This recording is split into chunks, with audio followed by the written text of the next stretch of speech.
Page 45. This is We Wish You a Merry Christmas in classical style. Or the style of music that would be typically played back in the years where that shows up there. And again, those years are approximate. Anyway, let's see what we got here. I look it over, I see it's 1 page long.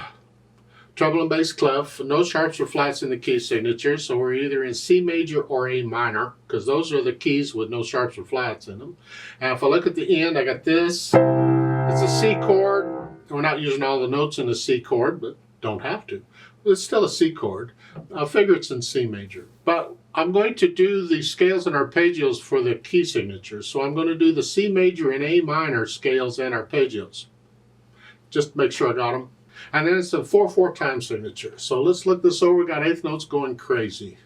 And the right hand, when it comes in, you're here. And it's 4. 1 and 2 and 3. 1, 2. And the thumb. So we just changed hand positions. 1 and 2 and bring the thumb down. But leave the hand where it is. Just the thumb comes down. Now a 3. Again, we changed hand positions. And if you can do the scale, this kind of passage in measure 8 is easy because it's just part of this.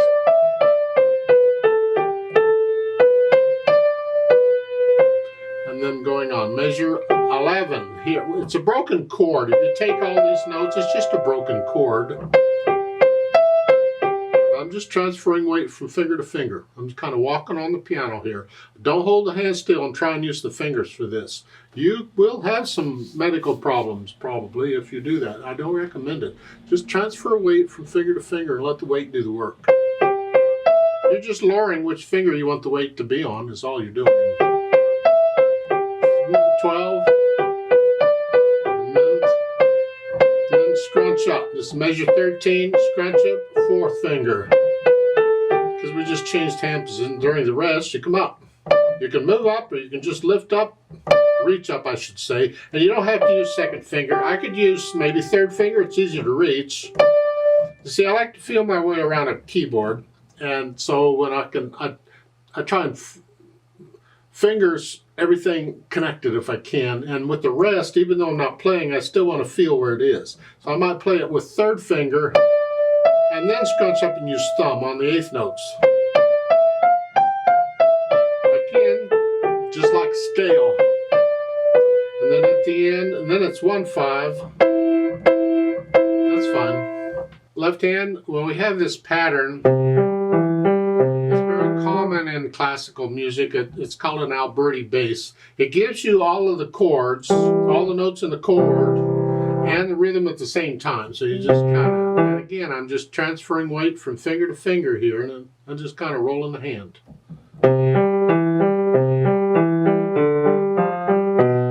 Now, on measure 3, bass hit 5 again. I don't really want to use 4.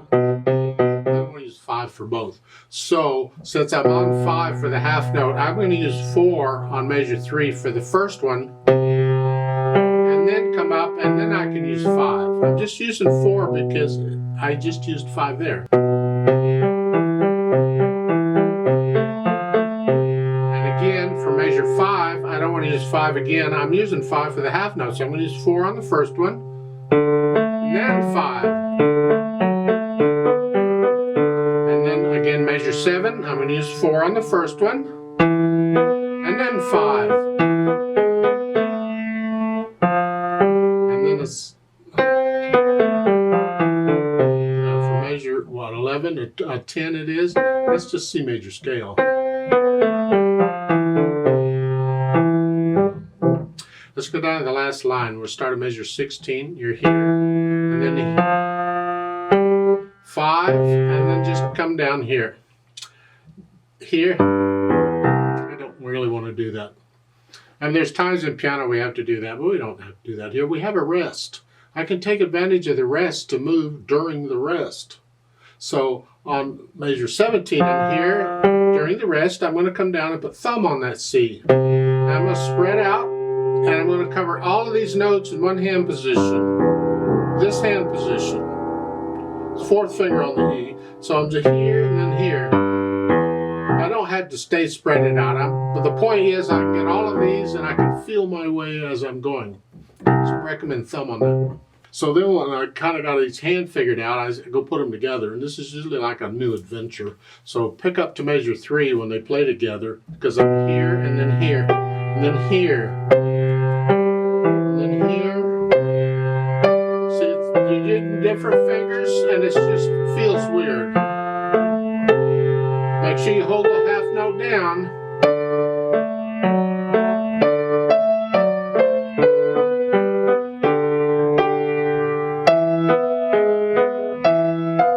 Anyway, you go through and put the hands together and then go back through it slowly and carefully and work out any hesitations or wrong notes or any of that stuff. So it flows all the way through at some speed.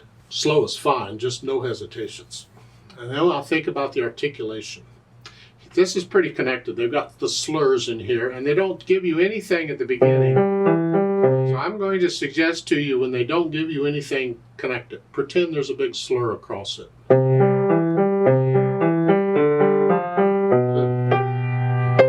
I'm going to connect that.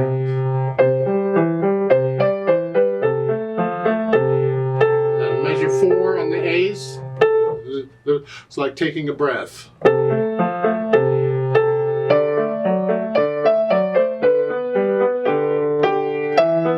Now on measures 12 and 13, I'm going to suggest you connect all this together. I want to do it by the phrase, and the phrase starts with the pickup to measure 11. And all of this is together until you get to the half note. So measure 12, connect it.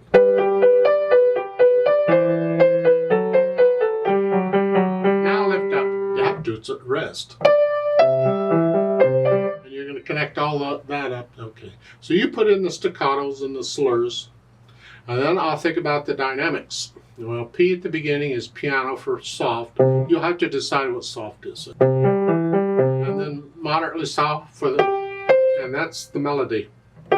This left hand needs to stay in the background.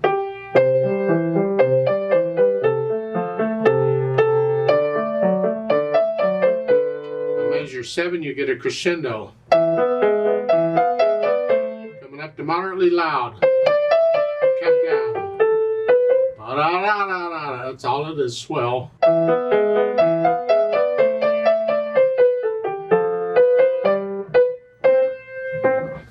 Then you're soft there for measure 11. Actually, it's the pickup to measure 11 that's soft, and the left hand's got to be way in the background.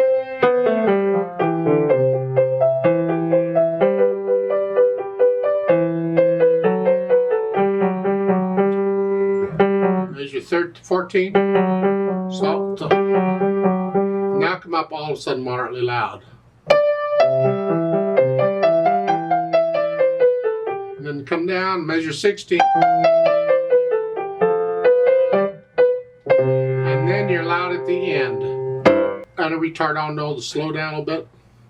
You might put the retardando a beat earlier.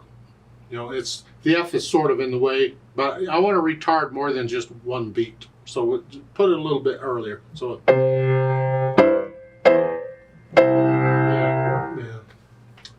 Now once I have sort of an idea of the dynamics, then I think about the speed. Moderato again, just somewhere in the middle. About where I've been going, I think. And again, remember the natural accents. 1, 2, 3, 4. 1, 2. 1, 2, 3, 4.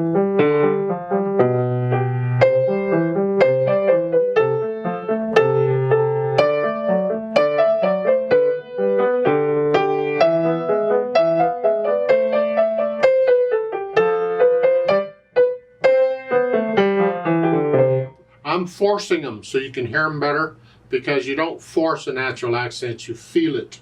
But if you have to force it at first in order to feel it, then practice force it. But eventually you just want to feel them. Now they've added pedal. You don't need pedal on this piece, you do it just fine without. I've been doing it all fine. But classical style, a lot of times we use pedal. So you didn't get pedal on page 44 in the Baroque style because the instruments at the time didn't have pedals. Piano didn't come around until the 1700s, and it wasn't really widely used until after 1750.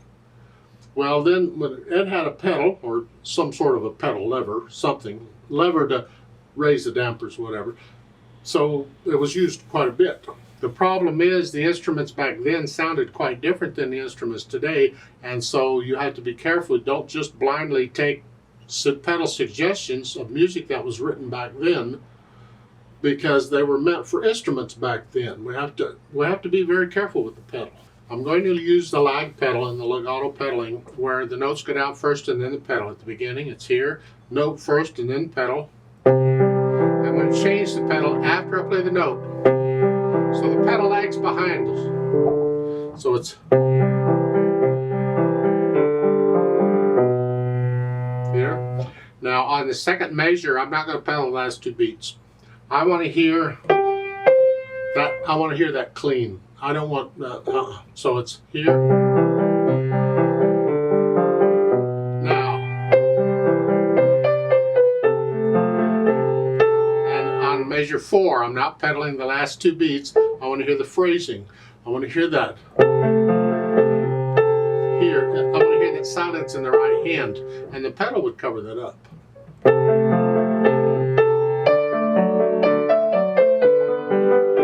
Same thing on measure 6, don't pedal. Anytime I get this phrasing, I'm not going to pedal through it.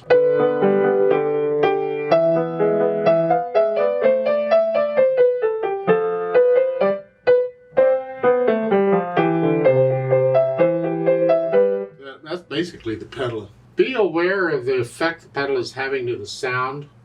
Don't just blindly pedal whatever they're telling you to pedal. It's different ways of interpreting the music is what it is.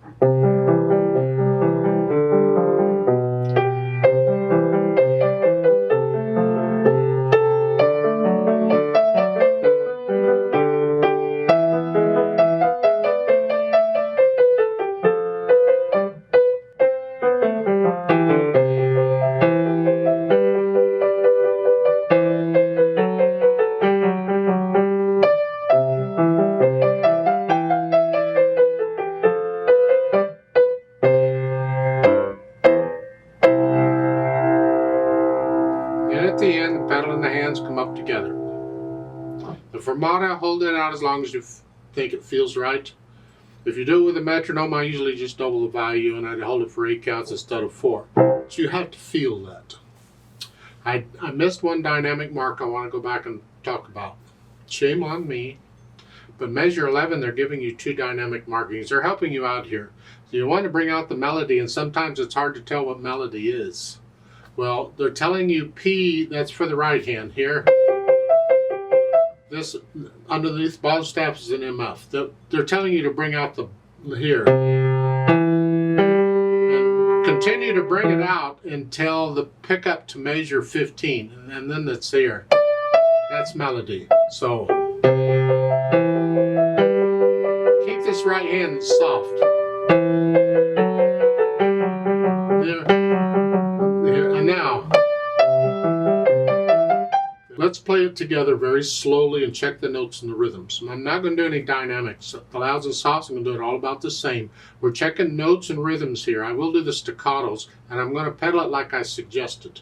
Although it'd be better if I didn't pedal it because you could hear it better, but I want to pedal it like I suggested so you can see it. So I'll give us 4 counts. 1 and 2 and ready and go and.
4, hold, 2, 3, 4, off.